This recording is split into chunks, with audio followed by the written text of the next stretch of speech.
Kalalam Malak Yahweh, Wa Yahweh Shai, Bahashem, Rahakudash, double honors to the elders of GMS Ruwell, blessings unto those men, and blessings and salutations to the Akim out there in truth, pushing this word in all sincerity. With that being said, Shalom Israel, Barakatah. Today's lesson, the meaning of July 4th. According to Frederick Douglass, while many in the U.S. tend to go all out in the celebration of freedom on the 4th of July, there still remains a different side of that story. This is best described in the Frederick Douglass speech of what to the slave is the 4th of July. And with that being said, let's go over to that speech. And it says, "What to the American slave is your 4th of July? I answer, a day that reveals to him more than all other days in the year the gross injustice and cruelty to which he is the constant victim. To him your celebration is a sham, your boasted liberty an unholy license, your natural greatness swelling vanity. Your sounds of rejoicing are empty and heartless. Your denunciation of tyrants' brass-fronted impudence. Your shouts of liberty and equality, hollow mockery. Your prayers and hymns, your sermons and thanksgivings, with all your religious parade and solemnity, are to him mere bombast, fraud, deception, impiety, and hypocrisy, a thin veil to cover up crimes which would disgrace a nation of savages." And when someone speaks the truth upon this society, upon this wicked society, they hate him that rebuketh in the gate, and they abhor him that speaketh uprightly. And that is found in Amos 5 and 10. Plus, the scripture of Galatians 4 and 16 does say, "Am I therefore become your enemy because I tell you the truth?" That's one of the reasons why on July 6th of 2020,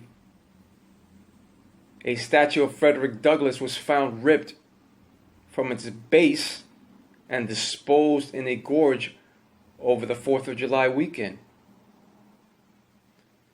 the anniversary of his famous speech. I even remembered when CNN did not want to air the Frederick Douglass speech, and I'm pretty sure that the brothers also remember that day. This goes to show you that so-called Negroes, Latinos, and Native American Indians are hated in a perpetual hatred by these actions committed.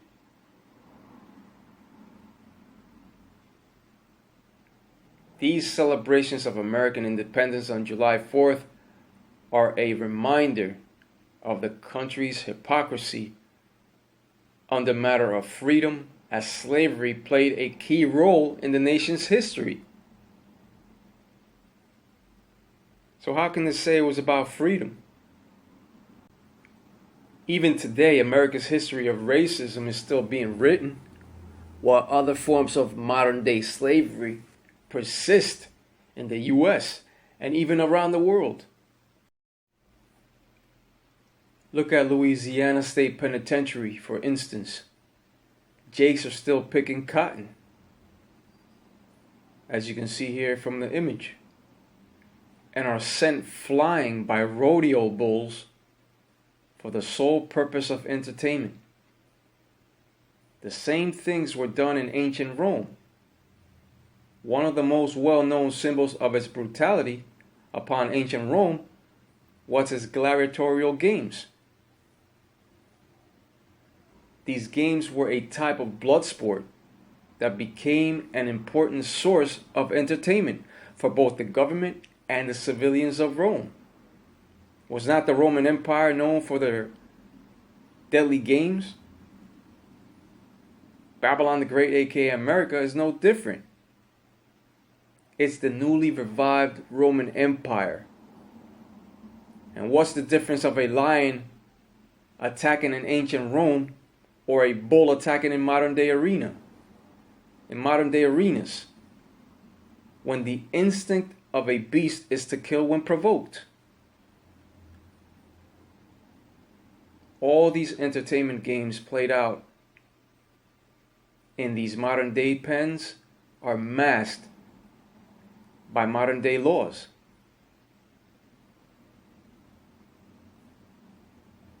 This way of life will never be Israel's true rest. With that being said, let's go over to the scripture of Micah 2:10, which says, Micah 2:10, Arise ye and depart, for this is not your rest, because it is polluted. It shall destroy you even with a sore destruction. Israelites, which are your so-called Negroes, Latinos, Tainos, and Native American Indians, depart from among the ways and philosophies of this wicked world. This wicked system is polluted and will destroy you physically, mentally, financially, and spiritually. With what? With a sore destruction. And the etymology of sore meaning with a painful, grievous, wounding, or suffering way. And the sore destruction speaks of the nuclear missiles touching down upon Babylon the Great, which is known as that great altar of sacrifice. This wicked way of life is not Israel's true rest. Israel's rest begins in these scriptures. But when it's all said and done, Israel's true rest will be in the righteous kingdom of the Lord, Yahweh, wa Yahushai. The scripture of Proverbs 3:31 has also said, Envy thou not the oppressor, and choose none of his ways.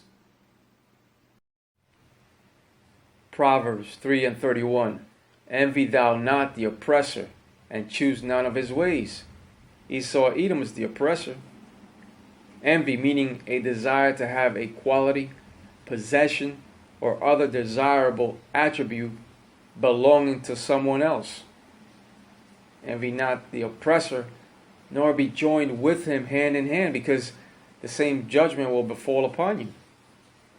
When it comes to this system, Israel has always been a people robbed and spoiled. And Salaki for the storm in the background. It's constant rain.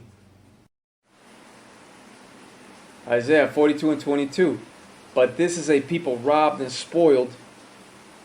They are all of them snared in holes, and they are hid in prison houses. They are for a prey, and none delivereth, for a spoil, and none saith, Restore. And the true Israelites are robbed and spoiled. They are all of them snared in holes, and they are hid in prison houses. The Israelites are the ones in prison houses. Another thing, if you so-called Negroes think that they will give you that reparations package of slavery, think again. Nothing good will come from this wicked system, and nothing good will come from the celebration of pagan holidays. Especially from this 4th of July holiday that the Lord, Yahweh, wa Yahushai, also despises, according to the scripture of Amos 5:21 and 22. Because every holiday, people make feasts out of it. And they invite their friends over to celebrate pagan holidays with an all-out meal. The Lord hates all feast days, as it says in Amos 5:21 and 22. But since the people love and enjoy fireworks so much, The time cometh when the real fireworks of World War III will be let loose upon Babylon the Great, which is America. With that being said, let's go over to the scripture of Revelation 18 and 21, which says, Revelation 18 and 21, and a mighty angel took up a stone like a great millstone and cast it into the sea, saying, thus with violence shall that great city Babylon be thrown down, and shall be found no more at all. In modern day Babylon the Great, aka America, is known as a great city. Babylon the Great shall be thrown down in that second death of fire, and shall never rise up out of the ashes. This last leg of the Roman Empire shall be found no more at all once those arrows of destruction touch down. And Babylon the Great and its system will never rise up out of the ashes in that nuclear holocaust.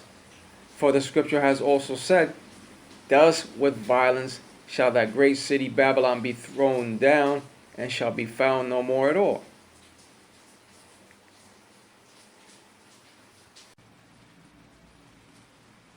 When it says, and a mighty angel took up a stone like a great millstone and cast it into the sea, this is a metaphor to describe the missiles coming down forcefully and violently upon Babylon the Great.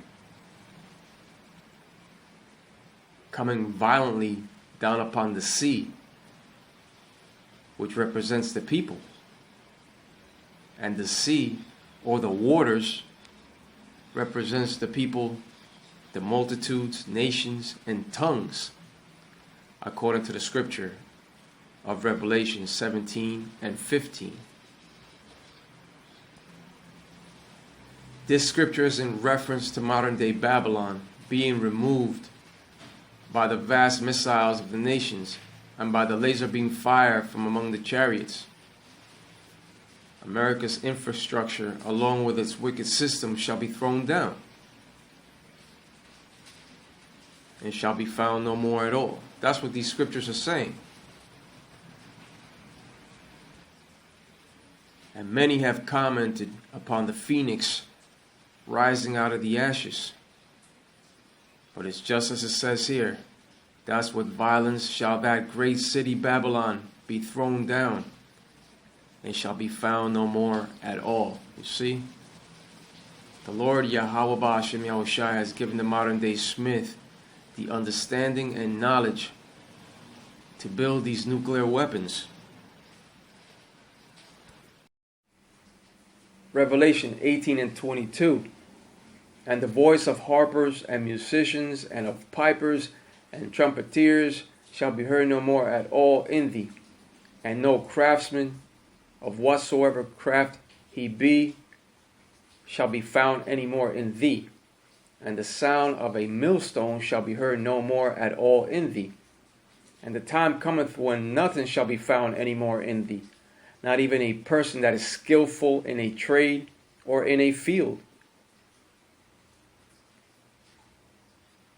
Even all that music that you love to hear so much from so-called Negroes, Latinos, and Native American Indians shall be heard no more in Babylon the Great, once those destructive arrows are let loose. The sound of a millstone shall be heard no more at all in thee, meaning that no sounds of any kind, of any working environment shall be heard, because it will become a big desert of desolation. No sounds of any working environment at all shall be heard. The scripture of John 9 and 4 has said, I must work the works of him that sent me while it is day. The night cometh when no man can work. Right, because the day cometh that shall burn as an oven. The day cometh when Esau, Edom's rulership, shall be found no more at all. His rulership shall not be found. Once those real fireworks begin, that is the end of this newly revived Roman Empire. But before World War III kicks off fully, first has to come the CH to the IP of Revelation 13 and 16.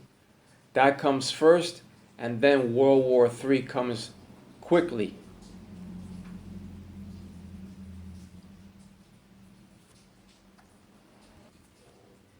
But with that, Kal Allah Malak Yahweh Wa Yahweh Shai Ba Hashem Rahak Wadash, and double honors to the elders of GMS Ruel. Blessings unto those men, and blessings and salutations to the Akim out there in truth, pushing his word in all sincerity. With that being said, Shalom Israel, Barakatah. To the Akwa for listening, Shalom as well, Barakatah.